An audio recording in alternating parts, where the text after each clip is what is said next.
Hi friends, welcome to my channel.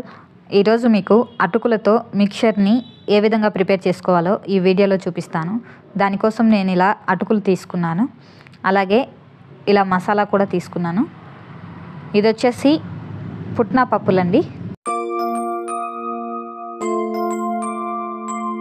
ఇది వేరుశనగ పప్పు,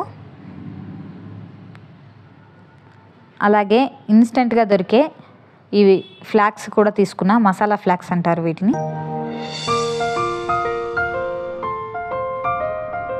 ఇప్పుడు ఇలా బాండిల్ పెట్టుకొని స్టవ్ ఆన్ చేసుకొని అందులోకి డీప్ ఫ్రైకి కొంచెం తక్కువగా ఆయిల్ అనేది తీసుకోవాలి.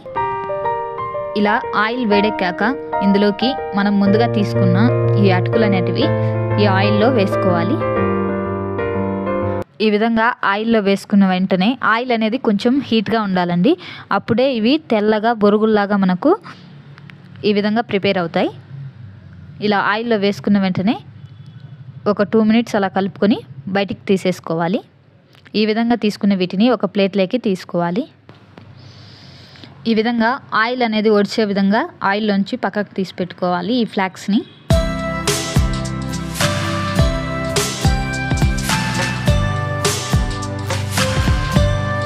ఇలా మనం ఎంత క్వాంటిటీ అయితే అటుకులు తీసుకుంటామో రైస్ ఫ్లాక్స్, అవి అన్నీ కూడా ఈ విధంగా ఫ్రై చేసుకొని పక్కన పెట్టుకోవాలి. చూడండి, ఈ విధంగా తెల్లగా వస్తాయి బొరుగుల మాదిరిగా మొత్తం కూడా.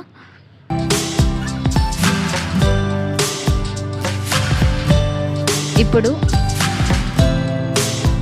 మనం వేరుశనగ పప్పుల్ని కూడా అదే ఆయిల్లో వేసుకొని ఫ్రై చేసుకోవాలి.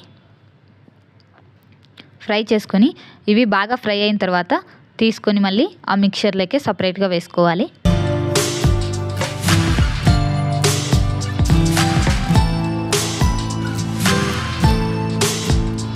అదేవిధంగా మనం తీసుకున్న పుటానా పప్పును కూడా ఈ ఆయిల్లో వేసి లైట్గా ఫ్రై చేసుకోవాలండి. ఈ పుటానా పప్పు వచ్చేసి ఎక్కువసేపు ఫ్రై అయితే గిన చేదవుతుంది.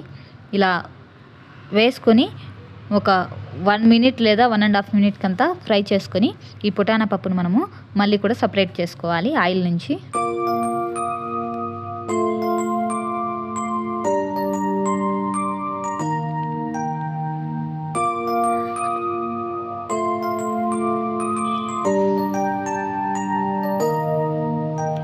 ఇప్పుడు ఇందులోకి ముందుగా మనం కట్ చేసి పెట్టుకున్న 2 పచ్చిమిర్చి వేసుకొని వీటిని కూడా ఫ్రై చేసుకోవాలి.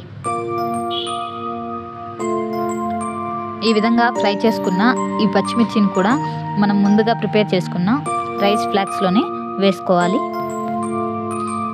ఇప్పుడు ఇందులోకి కొద్దిగా పచ్చి కరివేపాకును తీసుకొని ఈ ఆయిల్లో వేసుకొని ఇది కూడా ఫ్రై అనేది చేసుకోవాలి.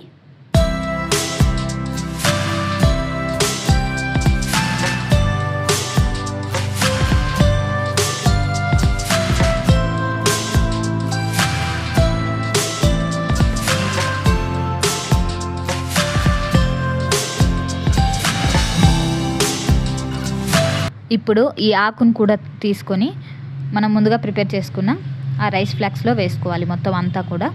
అలాగే మనం ఇన్స్టెంట్గా తీసుకున్న ఈ ఫ్లాక్స్, మసాలా ఫ్లాక్స్ని కూడా ఈ రైస్ ఫ్లాక్స్లో వేసుకొని ఈ విధంగా ప్రిపేర్ చేసుకోవాలి. ఇప్పుడు ఇందులోకి 1 టేబుల్ స్పూన్ చిల్లీ పౌడర్ని యాడ్ చేసుకోవాలి.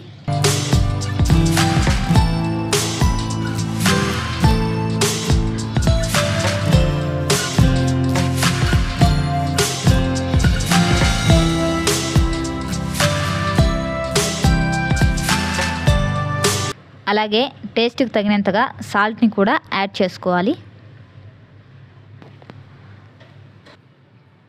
అలాగే 4 తెల్లగడ్డలను కూడా ఇలా దంచుకొని ఈ ఫ్లాక్స్లో వేసుకోవాలి.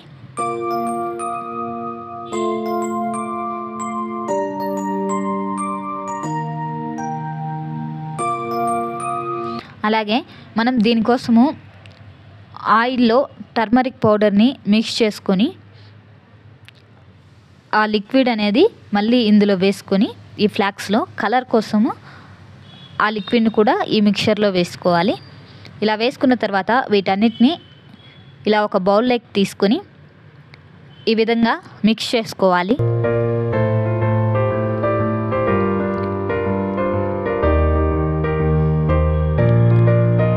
ఇలా మిక్స్ చేసుకున్న తర్వాత దీన్ని ఇలా ప్లేట్లోకి సర్వ్ చేసుకోవాలి.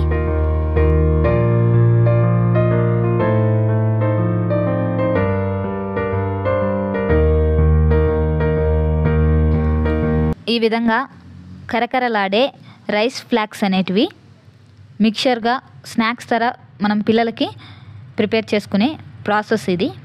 నా వీడియో మీకు నచ్చినట్టయితే లైక్ చేయండి, షేర్ చేయండి, సబ్స్క్రైబ్ చేసుకోండి.